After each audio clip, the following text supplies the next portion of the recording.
Subscribe now and press the bell icon. Never miss an update. Start. अनुबंध अधिनियम में केवल यही लिखा गया है कि अवयस्क में अनुबंध करने की क्षमता नहीं है।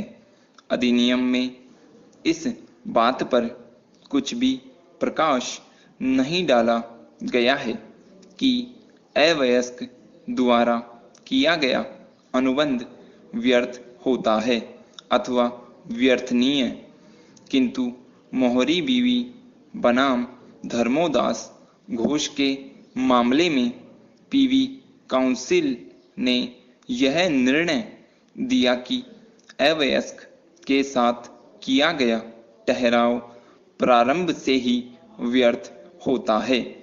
इस मामले के तथ्यों के अनुसार धर्मोदास एक अवयस्क व्यक्ति था।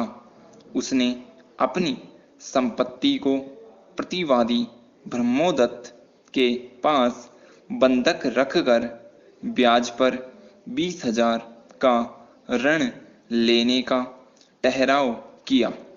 बंधककर्ता ने इसमें से लगभग 10,500 नगद प्राप्त कर लिए। प्रतिवादी अर्थात बंधकग्राही ने बंधक की कार्यवाही करने के लिए इसे एक वकील को सौंप दिया। इस बंधक की कार्यवाही के दौरान वकील को ज्ञात हुआ कि वादी धर्मोदास अवयस्क है।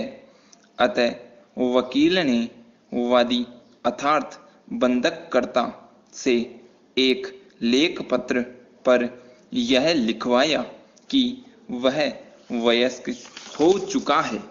इस घोषणा के बाद बाकी रुपया दे दिया गया। कुछ दिनों बाद वादी धर्मोदास स्वयं ने ही प्रतिवादी ब्रह्मोदत्त के विरुद्ध वाद प्रस्तुत कर न्यायालय से यह प्रार्थना की कि यह अनुबंध व्यर्थ घोषित कर दिया जाए और संपत्ति पर से बंधक रद्द किया जाए। प्रतिवादी ने अपने बचाव में यह कहा कि वादी की प्रार्थना को तब तक स्वीकार नहीं किया जाए जब तक वह उसके द्वारा लिया हुआ धन वापस न कर दे। किंतु कलकत्ता उच्च न्यायालय ने वादी धर्मोदास के पक्ष में निर्णय दिया तथा धन लौटाने के दायित्व से मुक्त कर दिया गया। Paragraph change. प्रतिवादी ने इस निर्णय के विरुद्ध पीवी काउंसिल में अपील कर दी। जब अपील चल रही थी तब ब्रह्मोदत्त की मृत्यु हो गई। उस पर आगे ब्रह्मोदत्त की पत्नी मोहरी बीवी ने अपील को लड़ा। इसलिए यह मामला मोहरी बीवी बनाम धर्मोदास घोष के नाम से विख्यात हुआ। पीवी काउंसिल ने निर्णय दिया कि अवयस्क के साथ किया गया ठहराव व्यर्थ होता है, व्यर्थहीन नहीं। इसके अतिरिक्त काउंसिल ने यह भी स्पष्ट किया कि मोहरी बीवी उधार दी गई धनराशि को प्राप्त करने का भी अधिकार नहीं रखती है, क्योंकि अवयस्क के साथ किया गया अनुबंध प्रारंभ से ही व्यर्थ होता है, न कि परिस्थितियों के परिणाम स्वरूप बाद में व्यर्थ होता है।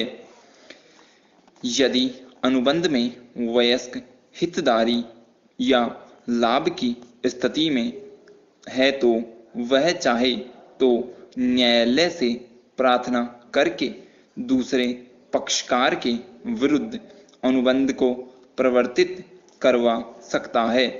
उक्त वाद में ही इस सिद्धांत को प्रतिपादित किया गया था। किंतु अवयस्क को ऐसे अनुबंध को परिवर्तित कराने का अधिकार तभी मिलता है जबकि उसने उस अनुबंध के अधीन अपनी ओर से संपूर्ण प्रतिफल दे दिया हो तथा उसकी ओर से किसी भी वचन को पूरा करना शेष नहीं हो। यदि अवयस्क की ओर से अनुबंध पूरा करना शेष हो तो वह लाभ की स्थिति में भी अनुबंध को परिवर्तित नहीं करवा सकता है। Paragraph change. इस मामले के तथ्यों के अनुसार प्रतिवादी ने वादी के पक्ष में अपनी संपत्ति 1100 रुपए के लिए बंधक रख दी, परंतु जब वादी ने संपत्ति बंधक रखी तब वह अवयस्क था। बाद में प्रतिवादी ने यह तर्क दिया कि अवयस्क इस अनुबंध को परिवर्तित नहीं करवा सकता है, किंतु न्यायाधीश महोदय ने निर्णय में लिखा कि जब अवयस्क अपनी ओर से उचित प्रतिफल चुका देता है तो अवयस्क अपने वयस्क वचनदाता को वचन का पालन करने के लिए बाध्य कर सकता है। परिणाम स्वरूप वादी बंधक को परिवर्तित करवा सकता है। Subscribe now and press the bell icon.